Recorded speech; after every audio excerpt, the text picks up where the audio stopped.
Welcome to USA Global TV and Radio, where our mission is to provide education, entertainment, hope, and inspiration. USA Global TV and Radio connects you with experts and audiences all around the world every single day to help you succeed in business and to live a richer life. Visit us at usaglobaltv.com to learn about career and life-changing training and mentoring programs like the Listening Mentor. Subscribe to our newsletter to stay informed about our special programs and offers. Discover how you can become a guest on one of our shows or a host or producer of a USA Global TV and Radio show of your very own. That's USA Global TV and Radio, where the doctor is always in.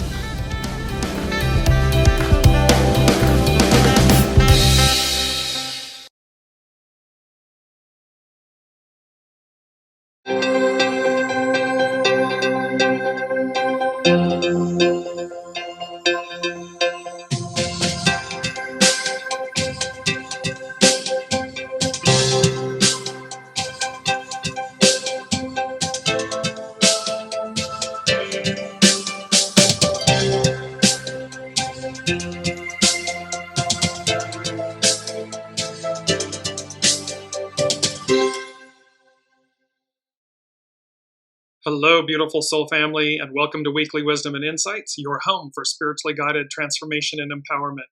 I am your host, Dearjames, and together with the unseen, Spirit, Source, and Symphony, we look at the current energies, the intuitive insights and wisdom, and we go as guided. And as we wrap up the month of August, it's an 8-month, and there are a lot of 8s in the energies for this week, and that will permeate out, ripple out. So let's just take a real quick look at the main energies. The month, of course, is an 8, so it's uniting, unite. The day is the 28th of August, 2024. So the 28 denotes critical mass and adjust. And you'll see how this is a critical moment. We've been talking about these moments that are pinnacle moments. The year is an 8. So again, uniting, unite. Then it all culminates in 26, controlled power, amplify. And we're going to work with hexagram 26 here in a moment. And that, of course, the 2 and the 6 becomes another 8, uniting, unite. So these triple 8s, there's a lot of 8s. And remember, we began the month of August with the Lion's Gate, the red lion. And it was August 8th, and 2024 is an 8. So 888. So a lot of, in case you're missing it, a lot of 8 energy. And this about uniting, coming together from the inside out. Welcome, Olivia. Welcome, Alicia. And so we're going to concentrate because today, August 28th, Mercury stations direct. And of course, this happens, Mercury goes retrograde. So it stations direct, it stations retrograde 3-4 times a year. However, this one, which you will see, we're going to spend some time with the astrological chart and how that is playing out. Because, again, recall that Mercury is how we think, we speak, we communicate. It's one of the interpersonal planets. So it's our thoughts, our speech. It controls contracts and electronics, and Mercury, the messenger to the gods. So let's take a look here. Before we jump into our main theme, we're going to look at the astrological chart. And this is for Mercury stations direct today, the 28th. And so while that's important, what's fascinating about this and what will be playing out for the next 5-6 years is this kite pattern within the astrological wheel. So looking at the center of the wheel, you see the very prominent blue lines that form the right side of the kite. At the base is Venus. If you go up almost to the top center of the chart, there's Pluto. You come slightly down to the left, about 10 o'clock, there's Neptune. Come further down to about 8 o'clock, you see the green symbol for Uranus. And then you bring it back down to Venus sitting at the base. And directly, the crossbar of the kite is between Uranus and Pluto. So this kite formation it's an astrological, and I'll explain it here in a second. This kite formation is going to be playing out repetitively for the next 5 to 6 years. And it's going to keep playing out with Pluto, Neptune, Uranus. And at the base of the kite, where Venus is there now, the Sun will move into that position shortly, then followed by Mercury, and so on. And it will move. Right now, it is in Earth water signs. It's going to move into air fire. So we're moving from Earth to air. And let me just give you a quick explanation of what the kite is. A kite configuration, and this is from Lunar Living Astrology. The kite configuration is an extension of the grand trine. There is a fourth planet that opposes one of the 3 trine planets, and trines are harmonious aspects, so sextiles and trines. Kites will always be in the same polarity, either masculine, fire and air, or feminine, earth and water. So we're moving from this earth element. We'll finish out the year 2024 with the kites in earth, and then we're moving to air. The influence of the kite pattern is similar to grand trines with added motivation and potential. And so just think, and if this is going to tie in, because number 4 from the unseen, and which we'll get to, but love lifting us up. So think of this kite. When you fly a kite as a kid, as an adult, it doesn't matter what age, this beauty of the kite, being lifted up, the wind carrying us, air, lifting us, raising us higher and higher and higher and higher. So the opposition is especially productive. The opposition in this chart is between Neptune, illusion and the highest ideals and dreams, and Venus, divine feminine. So the opposition is especially productive in spurring individuals to utilize the opportunities and gifts offered up by the grand trine. Oppositions, however, are not always the best at creating actions without having another individual involved in the process. So this opposition, there's a contrast that's required. It's like, what's at stake? And we've been talking about this in this shift from divine masculine to divine feminine, from Piscean to Aquarian, from patriarchal to matriarchal. So we have this, in order to truly get them, the oppositions, we need that contrasting element. The opposition influence is not self-sufficient, but instead is interaction-oriented by nature. At its best, the opposition provides a sense of bearing and of a spotlight. So it's giving us a focal point, a place to look to. The opposition is. For the kite configuration, the planet in the grand trine that is being opposed becomes the focal point. So in this case, Venus is being opposed. Think of the trine as being a type of crossbow, with the sextile aspect being the bowstring. The arrow would be the opposition reaching across the chart from the sextiles to the tip of the trines. So we don't have to get lost in the sextiles and the trines and the astrological. The issue here, the narrative, the issue here is that this is a huge opportunity, and these opportunities are going to continue to play out, and they're going to change elements from earth to air. And so again, literally everything about this, we're moving from a very fixed state, and we've known this for look back. Everything's very fixed, and we went to a particular place, and we worked there, and that's where we lived, and so forth, and generations, and so forth, and so on. And now all of a sudden, COVID and everything really shook loose this thing of, well, now we telework, and now we can work with over the internet. We can be anywhere in the world and do our works and so forth. And so from fixed earth to air, this fluidity. The quiver end of the arrow sets the stage, while the blade of the arrow guides the individual in the direction for action. While the individual with a grand trine might generally have an easier time in life, the individual may lack a sense of purpose, awareness, or perspective until they are made aware of the grand trine's potentials. So this is speaking to when it's in our individual natal charts. But now we're looking at this as a whole, because this is happening on behalf of the greater whole. On the other hand, the individual with the kite is likely to sense that there is something more. So we have an awareness when there's a kite in your individual chart. But here for the collective, these kite formations are going to be showing up. So it's like we may think that we have an easier time in life, and yet we lack a sense of purpose. Or on the other hand, we're aware of it, and we're aware that there's something more. And we've been speaking about this. There's something more. There's something on the other side of everything we've already known, the past, everything we've experienced. But we may not be aware of how to tap into its talents or tap into it. Consistently finding the motivation for the best expression of that kite configuration may be the more difficult task for the individual. So what we may be facing is how to tap into this. It may come naturally to us, or it may be that it's challenging to us. But the awareness to bring up the chart again, here's this kite formation. And what struck me about this so much intuitively, looking at the interior circle, and again, the kite, and the blue, the trine aspects. But there was this interesting aspect of the fact that it's Neptune and Venus. So the illusion of the divine feminine, and yet the highest ideal, the greatest dreams and aspirations of it, and that it's lifting us higher.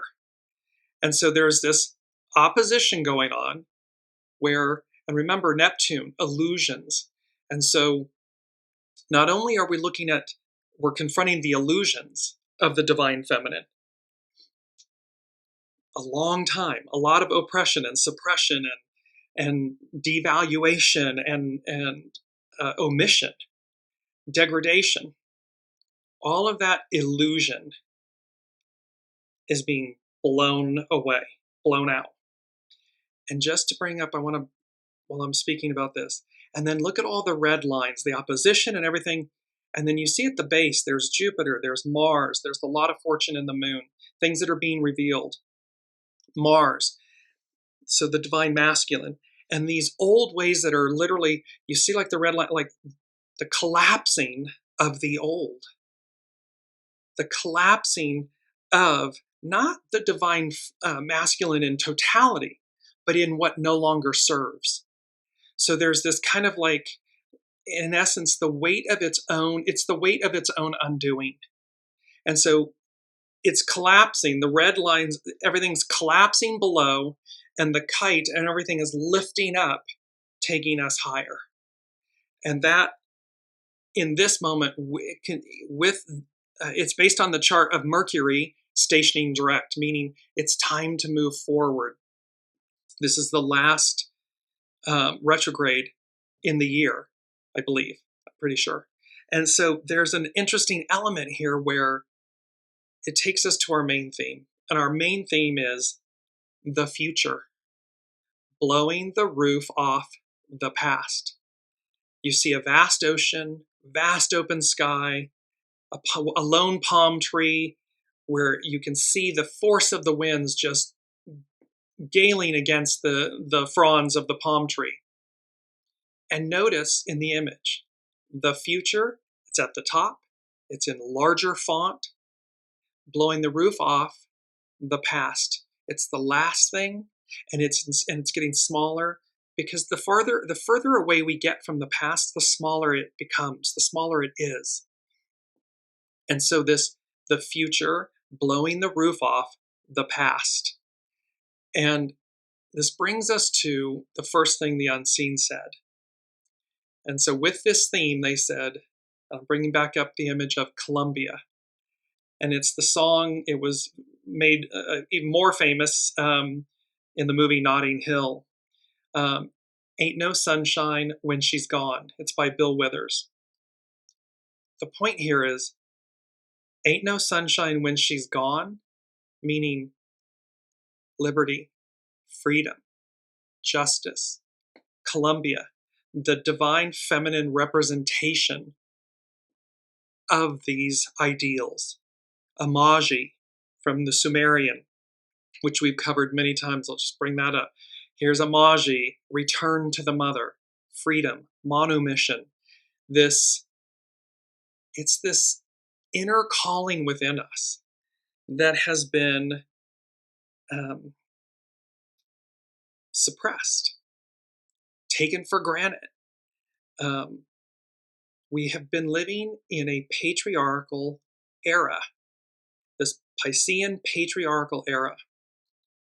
And we have forgotten, the unseen is saying in the moment, we've forgotten our way. We've forgotten our harmony, our balance, our unity, our oneness. And so the unseen is saying, literally, with the kite formations, with this Mercury stationing direct, we're the future. We're blowing the roof off the past. We're moving away from the past. We're moving forward. We're moving higher. And there ain't no sunshine when she's gone, meaning everything that's a divine feminine, the Lady Justice, liberty, freedom, justice. And why? Why is this important? Why now? Because it's the Aquarian age, and this was the main theme from a few shows ago in August, a potent moment in time, and the backdrop of the American flag and the Bill of Rights, we the people. The Aquarian age is all about we the people. It is not the backdrop, the image is of the American flag and the American Bill of Rights and so forth, the gavel and so forth. But the ideal is universal. Doesn't matter where you are, where you live and reside on the planet. These ideals of liberty, freedom, justice, equality, harmony, unity, they're on offer. They're ever present. And this is the paramount message of this moment. That is why it's now. And so, because it is the second thing from the unseen, they said, a culminating, quote, moment in time. And culminating, reach a climax or point of highest development. So again, we're going back to where we began, but an octave higher. And you'll see where this is playing out. I'll repeat that again. So this is a culminating moment in time. It is that peak moment where we reach the peak and we then discover what's on the other side. Because everything before the peak is patriarchal. Everything on the other side of the peak is matriarchal. And it's something that in our lifetimes, in this present span of life, we haven't experienced yet. So that's why this is important. And it's even more important. It's exciting. It's exciting. We already know where we've been. Master Jesus, with the disciples, you ask where we're going without knowing where you've been. So now we know where we've been. And Pluto, retrograding back for this final time into Capricorn. It is the mandrakes. We've used this example, the mandrakes from the Harry Potter series, where they're being pulled up. So the tree of life, it's being shaken by its roots. Everything that does not serve, no longer serves, is being shaken loose. And we are moving forward because we're being transplanted into a greater pot, into a larger pot, into new soil, new experiences, new. We are moving forward. And that growth requires expansion. It requires a greater canvas, tapestry, pot to flourish in. So let's move to, I want to give you a few. There are 2 Bible verses, and then with our main theme, because this was very interesting, but let me bring both of these in. So Hebrews 11:1. Faith shows the reality of what we hope for. It is the evidence of things we cannot see. So again, there's an awareness. These kite formations can mean that there's an awareness, and we're looking for the way to tap into it. So faith shows the reality of what we hope for. It is the evidence of things we cannot see. 2 Corinthians 13:8-9. For we cannot oppose the truth, but must always stand for the truth. The truth, not a truth. Not my truth, your truth, the truth. So, for we cannot oppose the truth, but must always stand for the truth. We are glad to seem weak if it helps show that we are actually strong. And you will see this in hexagram 26, this strength, not force, this humility, not hubris, that all of these things that we are glad to seem weak if it helps show that you are actually strong. And with our main theme, the future, blowing the roof off the past, it kept vacillating from the unseen. It kept vacillating between blowing the roof off and blowing the lid off. So blowing the roof off to completely upset or excite people, generating a huge reaction, to react with great excitement, to go wild. Blowing the lid off, to reveal the truth about something, to make public something that people did not know before. You're going to see with Uranus, when I get to Pam Youngin's North Point astrology journal, and she's talking about the three aspects are Uranus, Mercury, and Pluto. And so blowing the lid off the past to reveal the truth, because Uranus is the higher mind of Mercury. It represents the universal mind. And thereby this expect the unexpected. So to reveal the truth about something, to make public something that people did not know before, and then to completely upset or excite people, generating a huge reaction, to react with great excitement, to go wild. This can be Uranus as well, but it can also be Pluto shaking the roots. This excitement of being transplanted, expanded. And with our astrological influences, let me bring them up here. The statement was now or never. So there's an element here when from 8-8, the Lion's Gate 888, we had the Mars-Jupiter conjunction, followed by the full blue supermoon in Aquarius. It was an Aquarius full blue supermoon, to the double T-squares, to now Mercury stations direct, and the kite configuration and everything, and this moment in time, this culminating moment in time, and the unseen is saying now or never. And I don't know about you, but I'm all in for now. I'm not interested in never. We've already been there. Now says now. Now is the time. Now is the time that we reach the peak and peek over and experience the other side. What's on the other side of the peak, of the mountain? We haven't experienced it yet, but we're going to. So let's take a look then now at hexagram 26. And it is, as I bring it up here, controlled power. Its action is amplify.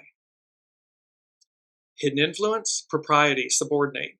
Its underlining cause, gathering together, network. 8, unity, uniting. And it speaks to, and this is from Carrie Hone at cafeosoul.com, your vital force is not wanting, only waiting for you to tap it.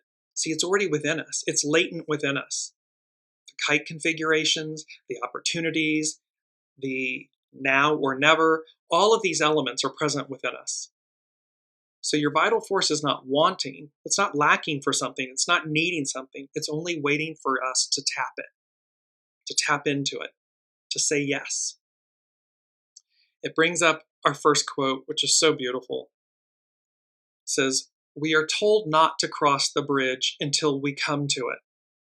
But this world is formed by those who crossed bridges in their imaginations far ahead of the crowd." This is an anonymous quote. And here's the beauty of this bridge. Once again, the waters and the sky. So open waters, open sky, the vastness of it.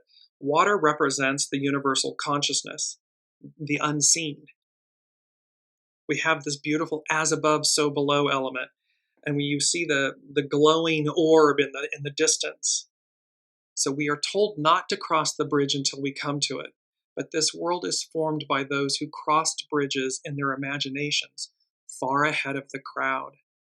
So this is speaking to the fact that, again, with the kite formation and everything, this knowing, and that we're meant to cross the bridge. We're meant to, Neptune and Venus, we're meant to shatter the illusion, the fears of the divine feminine, to receive, to reap the highest benefits, the highest rewards, the highest nourishment of the divine feminine. There's nothing to fear and everything to gain. And to do so with this optimism and wisdom and divine knowing that this is the time. It's now. It's not about never. That's not an option. It's about now. So hexagram 26. True power need not be demonstrated as creative energy is restrained beneath the mountain of keeping still. Ta Chu focuses on the power of silence and stillness, while others are running around demonstrating their power. One who is strong has no need to prove anything. See, it's about strength, not force. Controlled power has propriety as its hidden influence because a will under the sheer steadiness of a mountain allows it to become incredibly powerful. There is also a need for timing and appropriate expression. So there's controlled power, this right actions, divine timing, listening to your soul source connection. Another's insecurity is no match for the power of silence. So you don't have to engage in an argument. You don't have to fight the opposition, argue, engage in a lower octave. Another's insecurity is no match for the power of silence. Since controlled power follows innocence, all that is learned from patience and non-action is now ready to be harnessed creatively. When the will is in the service of acceptance and the good of all, this deliberate intent is unstoppable. So see, when the will is in alignment, when ego, mind, personality, the will is in alignment, in service of acceptance and the good of all, it's harmonious, it's unified, it's balanced, and thereby it's unstoppable. The message we deliver is amplified because our inner truth radiates as the embodiment of Tao. Combining holding firm, holding steady, holding to heaven's way, and nurturing others, this is the hexagram of the true sage. When water meets a dam, it continues to rise in power until it overwhelms whatever blocked its flow. So this opposition, Neptune, Venus, when water meets a dam, it continues to rise in power until it overwhelms whatever blocked its flow. So the divine feminine has been blocked. But it doesn't come out and run roughshod and whatever. It continues to expand. It continues to rise. It continues to meet the moment. And then eventually, it removes whatever blocked its flow. When you renew your willingness to marry to your Tao daily, you become a reservoir for enormous creative expression that benefits all, we the people. We are going from an ego mind personality, Piscean patriarchal, me era to a we the people, to this Aquarian age where we lead with the benefit of all at the forefront. And by default, the individual, I, is the custodian, receives the joy of the experience, the nourishment, the happiness, the expansion. But we've flipped the script. It's now the soul leading. It's the divine feminine leading. And the divine masculine, ego, mind, personality, is in alignment and receives the beauty of that. You can draw on a power that need not be demonstrated, but is just so. Its simplicity makes everything easy. This is our second quote. And such a beautiful image. The quote is, "Become the master of your response." And in the image, you see this formidable lion. And one half is in shadow, and the other half is illuminated by the light, by the sun. Become the master of your response. So this is about taming our animalistic natures, our lower octaves, our lower energies, purifying them, rising to the moment, rising to the occasion, so that our responses are met in this new era, this new octave. Because again, it's cheap and easy to denigrate, to divide. It's the least among us. And yet there's far more greatness embodied in a response that is patient, that is reasoned, that is inclusive, that listens, that understands, and then says, I see, namaste, I bow to the divine in you. I see you, let us walk together. Now this may sound idealistic. However, the ideal becomes the new reality. So this isn't idealistic. It's the highest octave of our being. That's what's on offer. We close with this. And again, this image of the lion, just going to put it up for a moment here. In China, the lion protected the forests, and its likeness was used to protect the gates and temples.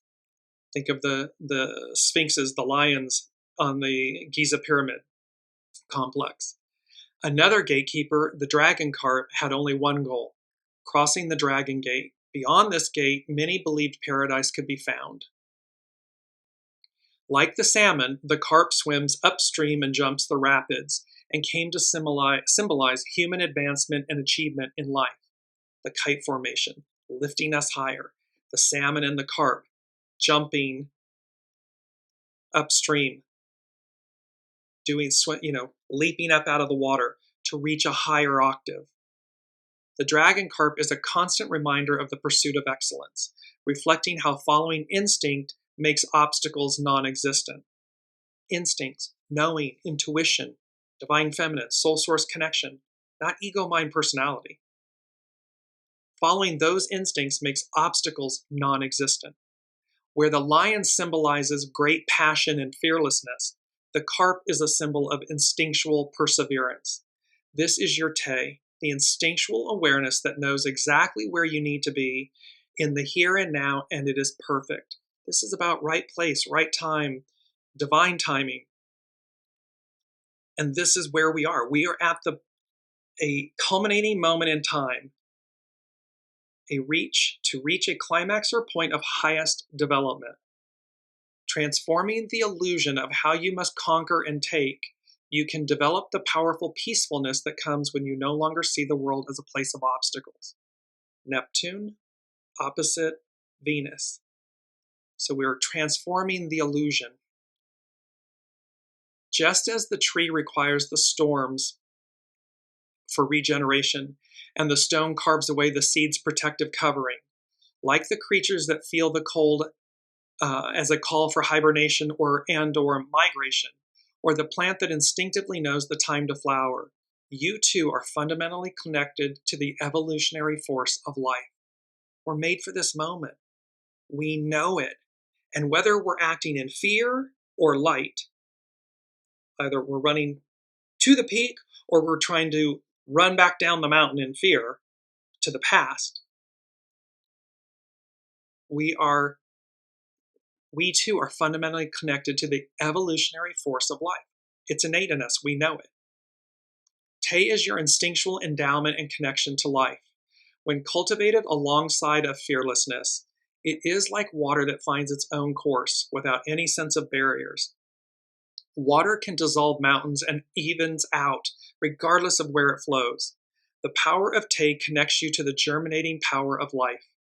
Transcending the gate or the illusion of obstacles leads to a type of paradise in consciousness. So it means we overcome anything that we thought we were incapable of doing. We just simply need, like the kite, we need to rise to the occasion. We got to get liftoff. And when you think about it, the kite to a string, and what do? You run. You kind of run, lightly jog, run, whatever, to get the wind, the air, to grab the kite and lift it higher. So regardless of where it flows, the power of Te connects you to that germinating power of life. Transcending the gate or the illusion of obstacles leads to a type of paradise in consciousness. Because it's joy when the kite's up in the air and you're flying the kite. It's happiness, it's joy. This paradise is simply a place without boundaries. It's limitless. Anything's possible. That is one of the great American ideals. I just saw Oprah say this. Only in America would her experience, she said, would my experience or this experience now occur, be made possible, because it's limitless. Life's secret is that it has been committed to your success since the beginning.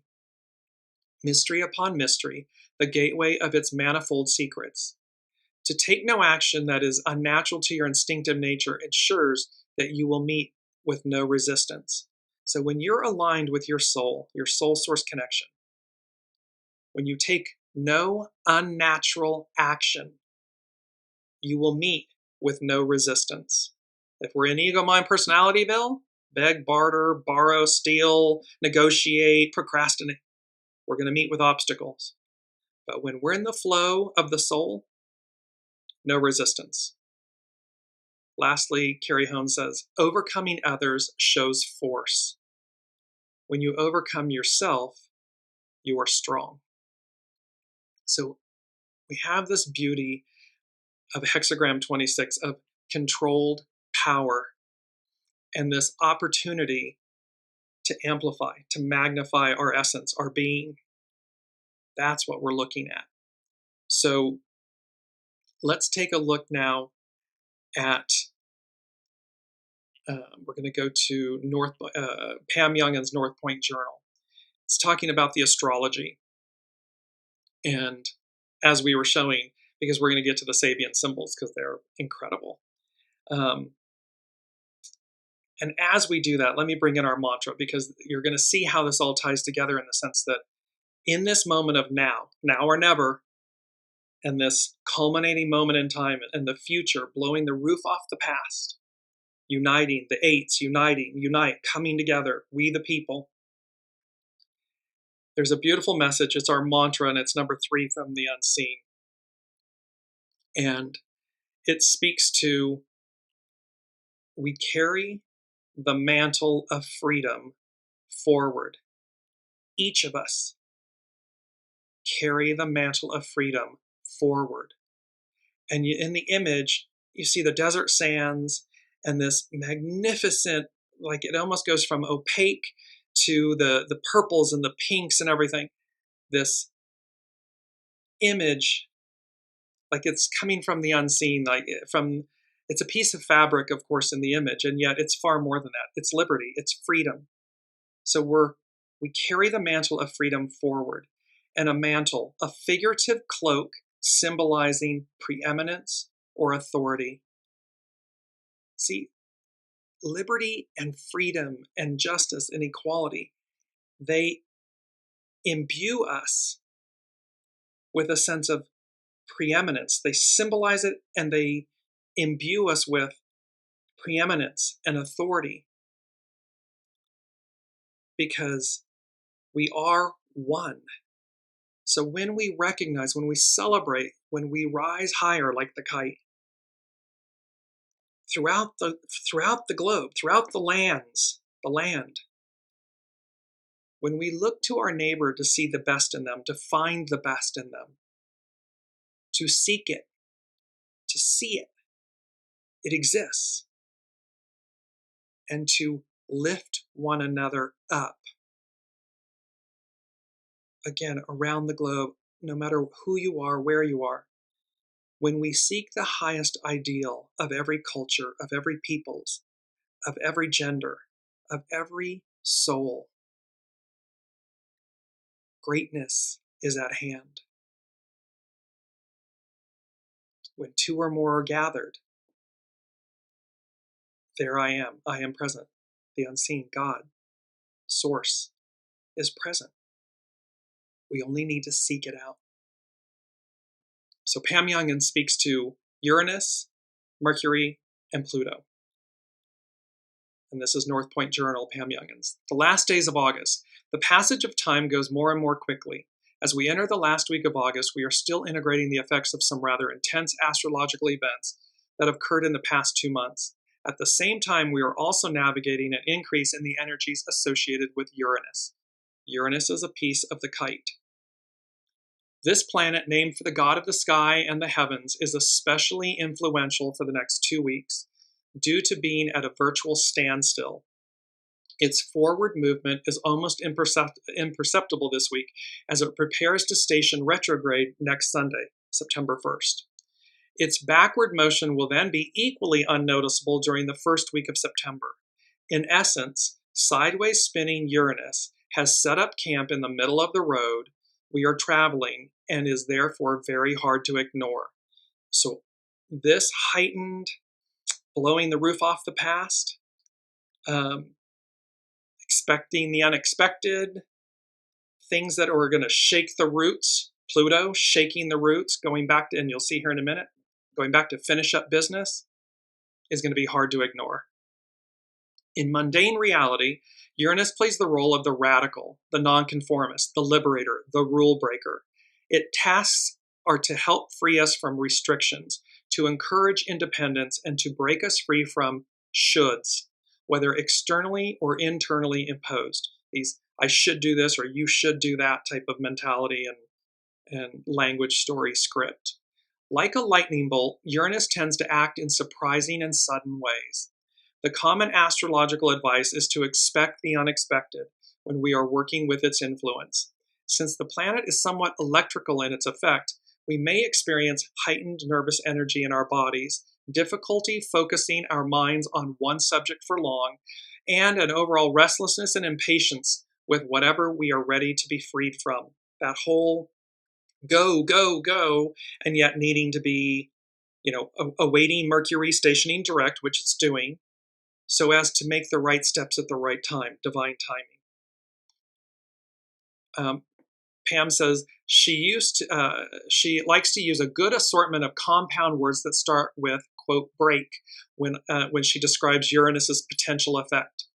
Break through, break down, break out, break away. So you see this, the kite, the image of the kite, the flowing mantle, our mantra, that beautiful image. We carry the mantle of freedom forward. So we're breaking away, breaking through, breaking away from the past. Currently, in steady but sometimes inflexible Taurus, the planet invites us to change our set ways, to break old habits and routines, and to risk stepping beyond the familiar, especially if our comfort zone has actually been a place of stagnation. So the mandrakes, it's comfortable in the little pot. We know it. It's comfortable in our lives, in the way we think and the people we like and all of these things, that the masks, the labels, the identities, the scripts, the stories that we tell ourselves. And like the mandrakes being pulled up, and they had to put the earmuffs on because the mandrake shrieks. It doesn't like it. It's in its nice little warm, cozy pot. Well, but that denotes stagnation because it won't grow any further. It can't. Its container is limiting it. Well, that's the same with our lives and our thoughts and our choices. And if we just stagnate in where we've already been, we will never grow beyond that. So it is time to be transplanted into a larger, greater pot so that our expansiveness, our growth becomes a reality. It shines.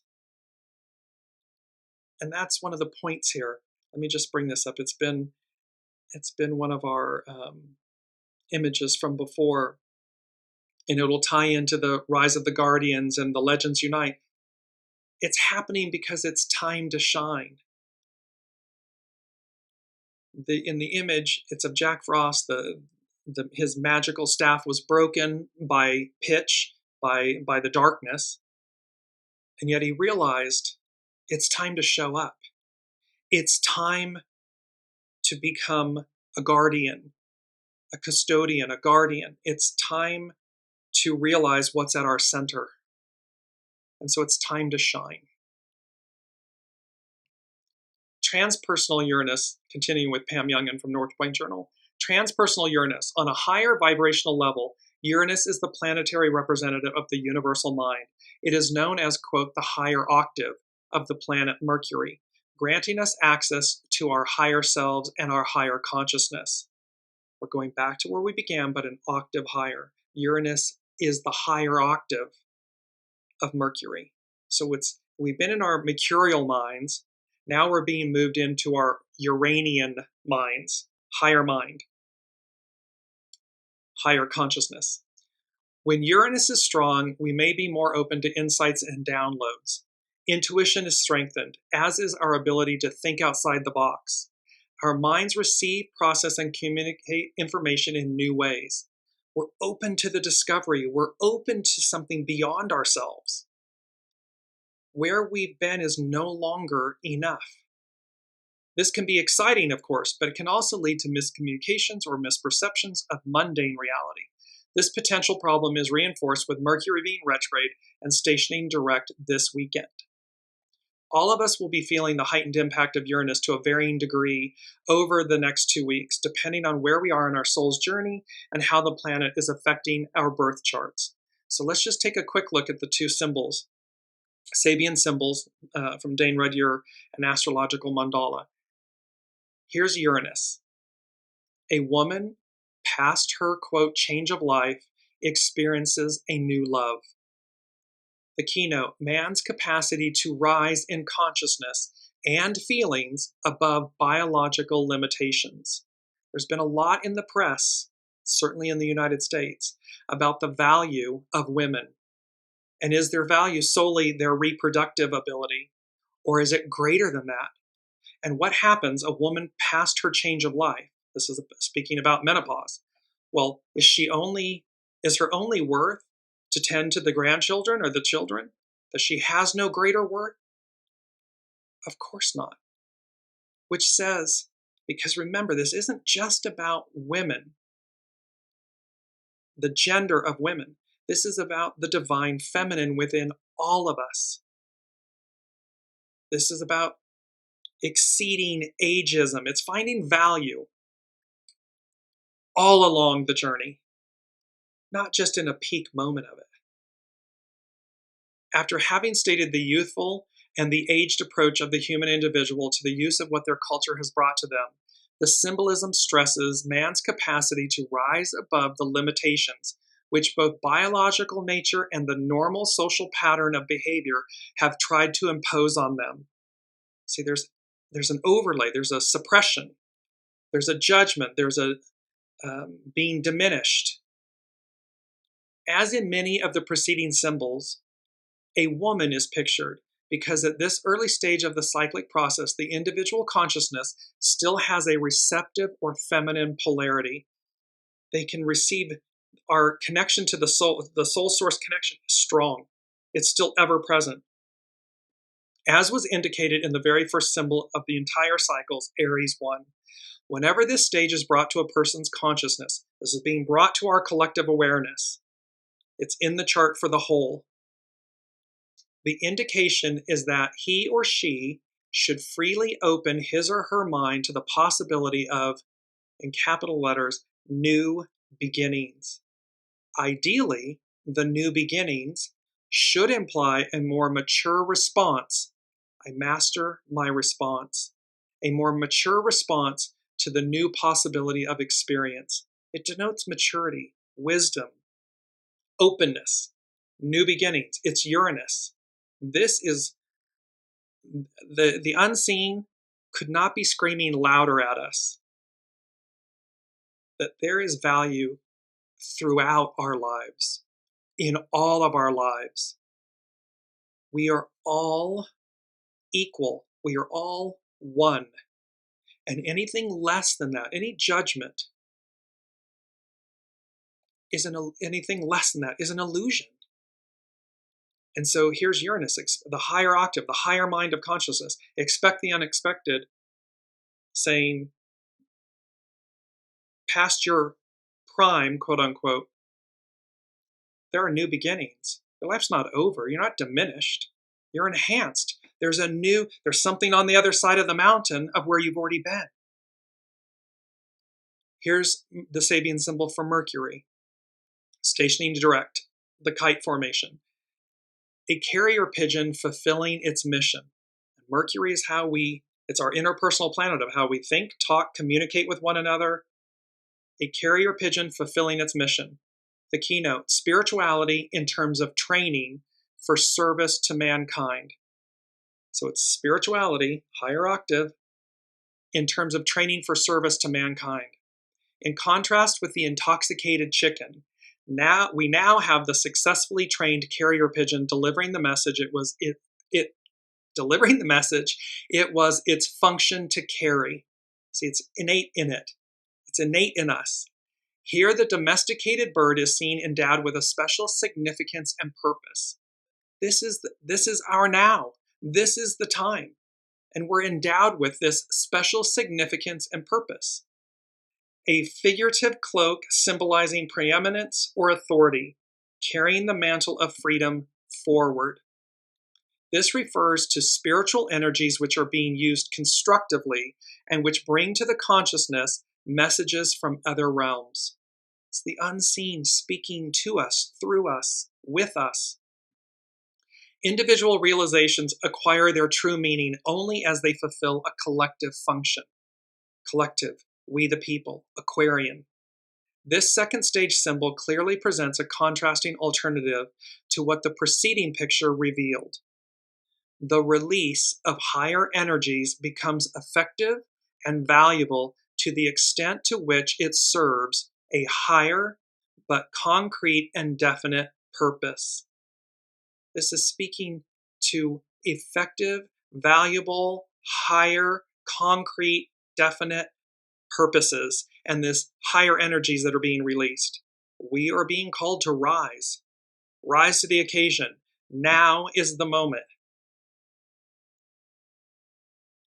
This is the ideal of, quote, the world server.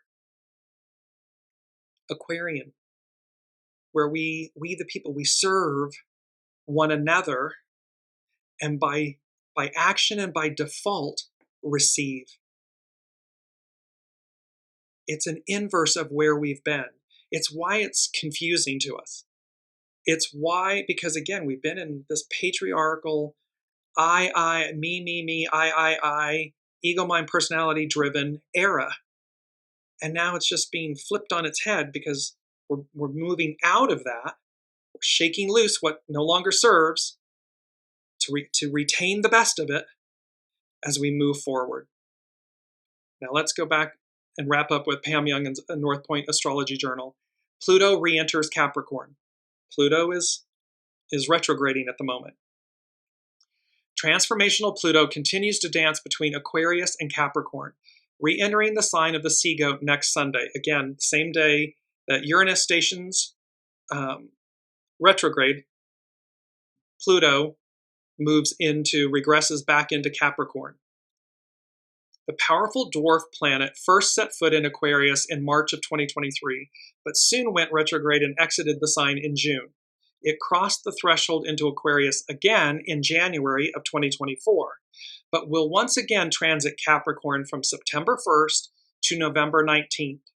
At that point, it will enter Aquarius and remain there for the next 20 plus, give or take, years.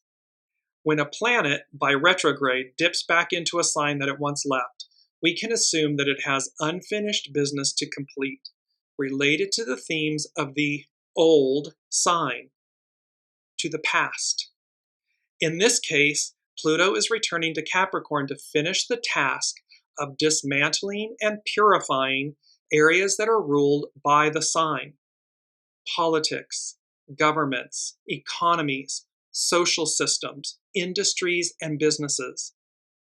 We can expect some disarray in these arenas over the next few months as rototiller Pluto digs up toxic weeds and prepares the soil for new Aquarian seeds to be planted. It doesn't get any more clear than this. It's going to go back. Pluto in Capricorn is going to go back. We've spoken about the tree of life. It's going to shake the roots. It's going to shake us. I would say a phrase, like shake the pee out of you. It's going to shake us because, like the mandrakes, we're being transplanted. So, and it's going back to finish up old business, to dismantle and purify. It's not dismantling things to harm us. It's not, tearing things apart just for fun. Never. The unseen only ever works on our behalf for our good. And thus, it's doing so to purify our systems, our industries, and our businesses. And institutions, business leaders, I implore you, the unseen implores you to listen, to be proactive. Don't be entrenched in your old ways. Be proactive. Look at how you can change, and even in our personal lives as individuals, because of course, businesses and institutions and governments and all of these things are comprised of people. So be willing to look into our lives, our individual lives, to make the right choices, because forward we go. Period. Now or never. It's a now. It's not never. It's a now. Can you imagine it's a never? You would never move forward. You would never be more than you are in this moment today. You would never have another new experience. This is it. How mundane and stagnant would that life be? A repetitive Stepford Wives, over and over and over and over and over and over again. Groundhog Day. I can't imagine it. And I hope that you can't imagine that either. Because what that reality is not for us. So last but not least, the Sabian symbols with Pluto, with the Mercury stationing retrograde horary chart. Pluto, there's two, because Pluto is sitting right at 30 degrees, and then on Sunday, so today on the 28th of August, it's at 30 degrees. And by Sunday, it's going to be at it's at 1 degree Aquarius, right, or 0 degrees Aquarius right now, and it's going to move to 30 degrees Capricorn. Apologies. So here's for Aquarius, where it sits today, an old Adobe mission in California, the power inherent in all great human works to endure far beyond the worker's lifespans. And this symbol speaks to us of the concretization of an ideal. This also implies the immortalization of an individual within a great collective and cultural experience. So there's a moment here, this concretization of an ideal. Pluto in Aquarius is all about the Aquarian era, the matriarchal era, the return of the divine feminine, the concretization of an ideal. And it also immortalizes an individual within that great collective cultural enterprise and experience. There is a female candidate running for president of the United States. Not the first time that's occurred, but there's the potentiality, the reality, this concretization of an ideal, that a woman is more than capable of being president of the United States.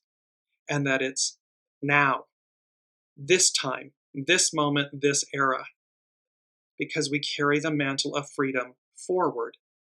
Ain't no sunshine when she's gone. She being Columbia, liberty, freedom, justice, equality, harmony. It's that ideal that is being carried forward, that is being delivered. And on Sunday, when Pluto dips back into Capricorn, the symbol is a secret meeting of men responsible for executive decisions in world affairs.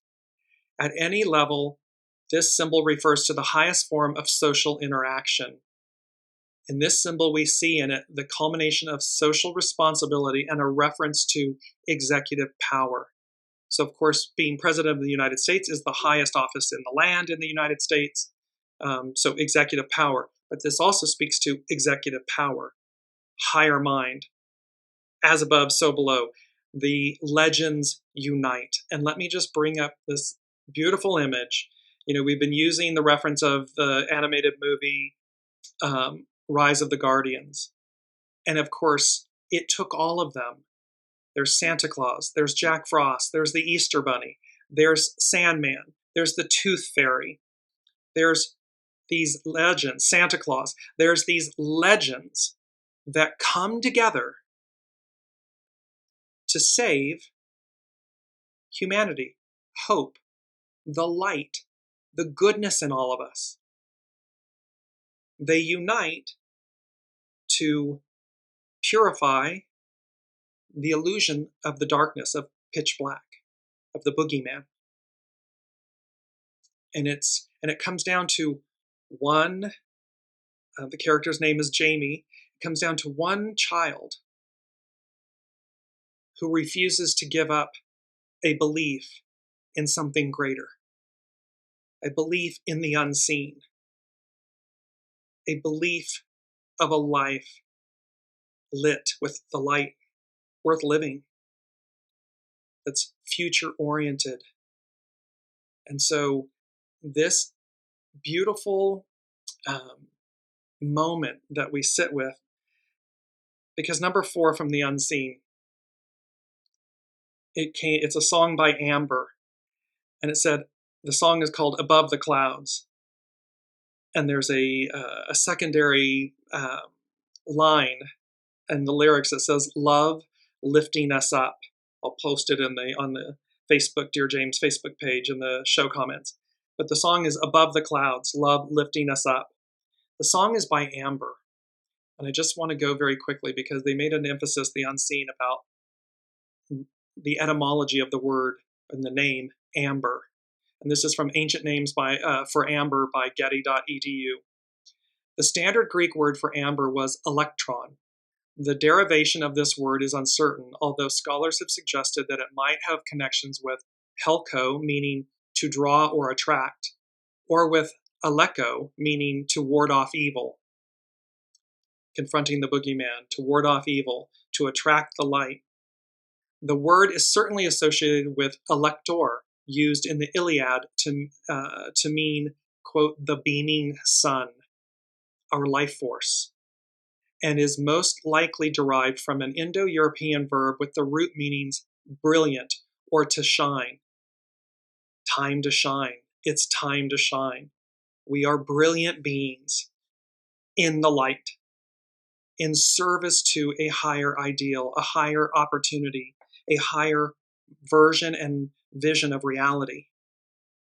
This quality of beaming or reflecting the sun is also suggested by the Germanic word for amber, gley or glees, recorded in some ancient Latin sources as glacum, the same word used for glass in this period. The Indo-Germanic root for the word gel means lustrous, shimmering, or bright, and gives us words such as glisten, glitter, glow, and yellow in English. The current German word for amber, going back to the 13th century Middle Low German, is similarly evocative. Bernstein or Bernstein means burning stone. We are a fractal of the divine. We are its reflection, its transparency. That's why the image from our mantra is so appropriate. Look at the shimmer and the shine and the radiance and the translucence. Because that's the light within us. When Pliny the Elder or one of his contemporaries admired a valuable piece of amber, the first thing to strike their eyes would have been the suggestion of fire or the material's gentle glow. The amber's color was certainly evocative of wine, honey, wax, embers, or fire, but was of secondary importance to its shine. This glow had been the defining characteristic of amber for centuries. Brilliance in amber, ice, rock crystal, or any stone was possible only because of its transparency. We're in a moment of transparency, of shattering illusion. Pluto, going back, shining the light on the underbelly of everything that's been wrong in this era, that has been corrupted, the goo, making it transparent. The ancients believed that transparency was possible because light was let through a material. Thus, transparent materials had performative powers. We are transformed and we transform when we are transparent. We rise like the kite. We are très léger, as they would say in French, very light. The brilliance of amber, enhanced by the rich connotations of its names, ensured it a place in ancient literature alongside other rare, prized, and luminous materials. Sight-arresting materials such as gold, silver, and ivory, whose magnificence often was associated with something beyond the merely human, but more so with the heroic or divine. So we have a choice. We're at this moment to be more than merely human, to be heroic, to be divine, to carry the mantle of freedom forward, to be transparent, translucent, to radiate and shine our divine nature, our divine light, like in the quote, become the master of your response. The lion illuminating, the light illuminating, reflecting and shining, piercing our being so that the best of us comes forward, not the least of us. And why? Let's just sum it up and put a big bow on this. It's two last things. It's our key word, guardianship, because we are the guardians of Mother Earth, of this moment, of one another, of ourselves, of our lives, of our soul. We are the guardian. And a guardianship, a person appointed to oversee and make decisions on behalf of a protected person, place, or thing. So we're protected. Rise of the Guardians, legends unite. We're the guardianship. We are the guardians of this moment. And what we do in this moment matters greatly. Why? Because here's number 5. It was 555. 555 denotes change, and it can denote great change, big change. Neither negative or positive in nature, simply divine and neutral. And so the unseen, and I'm just going to bring this up again. Here's a beautiful new image. 555, it's overlaid. There's a woman in the foreground with that same piece of fabric. And the sun is setting or rising, setting on the past, rising on the future. And you see the beauty and the harmony and her oneness, her openness, and her joy, holding this mantle of freedom that she carries. And it's as if in the image she's saying, I recognize my responsibility in this moment, and I cherish it, and I value it, and I will carry it forward. That is where we are. It is where we are going. And I'm going to see about, because there are many Sabian symbols we did not get to, and they discuss the who, the what, the why, and I may bring those in next week, so we will share them then. But in this moment, the future, blowing the roof off the past, unite, coming together. Ain't no sunshine when she's gone, meaning Columbia, the ideal of liberty, justice, freedom, equality, harmony. It's a culminating moment in time where we reach a point of highest development, and we are all being implored to carry the mantle of freedom forward. This figurative cloak symbolizing preeminence or authority. This cloak of Columbia. Because where the kite and where that cloak and that mantle, where that guides us, where that lifts us above the clouds, love lifting us up. And the radiance of amber at our feet, under our feet, illuminating us, illuminating the path forward. We need only recognize it, connect with it, see it, and carry it through. Because change, 555, change is afoot. Change is present. Love you all. Thank you so much. Olivia's saying thank you, Pluto. Amen. And we will see you all next week. Be well.